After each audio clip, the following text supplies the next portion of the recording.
Hey everyone, welcome to Chapter 6, and congratulations on having gotten to the last chapter in this blockchain education course. This chapter is going to focus on blockchain development. And we're going to start with an introduction to blockchain development. I'm Michael Gord. I'm the Operations Director for the Blockchain Education Network and the founder of MLG, a blockchain development and consulting firm based in Toronto. You can find more about me at mlgblockchain.com. So in this module, you're going to learn about the different kinds of blockchains, how to set up a test blockchain, and how to query the blockchain. So first, we're going to introduce the different types of blockchains. So the two most common blockchains to develop on are the Bitcoin and the Ethereum blockchain. Both of them have many different clients that you can develop with. So with Bitcoin, there's a C++, Java, Python, Go, and Haskell client. And with Ethereum, there's a C++, Go, Python, Java, and Haskell clients too. The best way to get started with Bitcoin is to download Bitcoin D. And with Ethereum, the best way to get started is to download Mist and install Web3 and Solidity. There's also many other blockchains that are popular in the industry, such as Hyperledger, Factom, EBIT, SIA, and Ethereum Classic, that all have different properties and pluses and minuses. So we're going to focus on Ethereum development for this chapter, and these are the different kinds of Ethereum clients. So we suggest that you start by downloading the Mist wallet, which comes bundled with Go Ethereum and C++ Ethereum. And these are different libraries that you can connect to your client with. So there's a JavaScript, Java, C#, and Ruby API, and we're going to focus on the Web3.js JavaScript API for this course.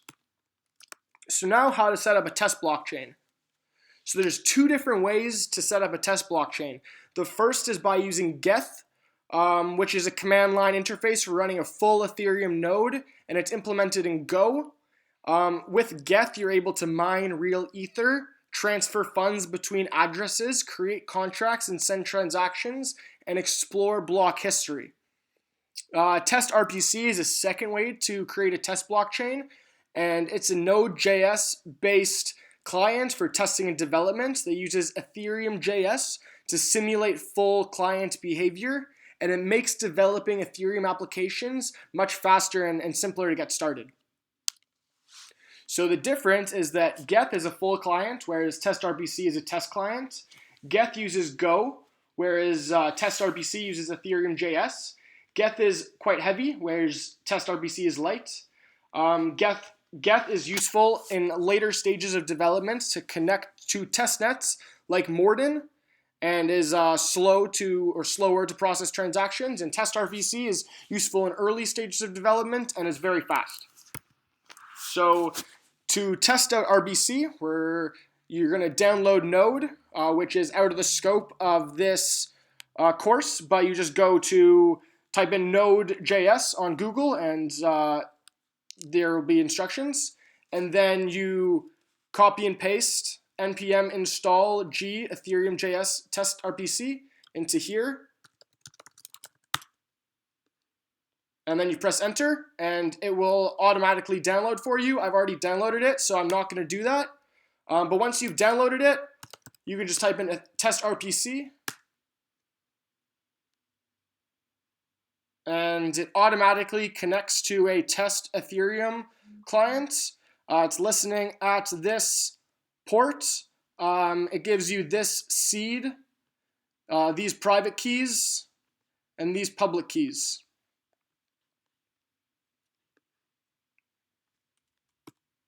And with Geth, you can install Geth by copying and pasting this command into your terminal. And then once you've installed Geth, you can run Geth testnet to connect to the Ethereum test network. For the purpose of this, though, we're going to go to Geth console, which is the JavaScript console, as it says here. So then in the JavaScript console, you can see which accounts you have. So these are all of the accounts that I've made. and you can make a new account by running this command and by putting in your passphrase. And here's the new address. I'm going to copy that for future slide. So that's a basic introduction to Geth. So now we're going to learn how to query the blockchain and build some functionality into these test blockchains. So with TestRPC, we recommend that you use Truffle, which is a consensus project. And we cover in the next module how to use TestRPC with Truffle and Web3. And with Geth, this is a basic introduction on how to query the blockchain. So we'll do that now.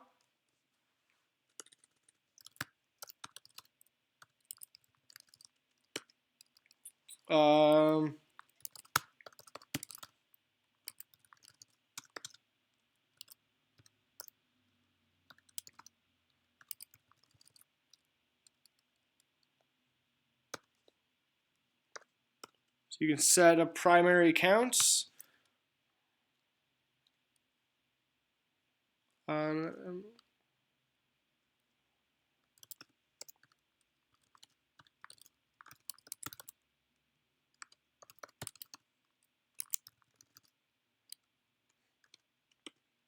it shows that the balance is 0. And then you can see some of the other commands. So you can get list of the accounts, you can import a raw key, you can lock the account, you can create a new account, sign and send transactions, or you can unlock an account. So let's do that with the new account that we just created. So I'm going to copy it, and now I'm going to write personal.unlock account.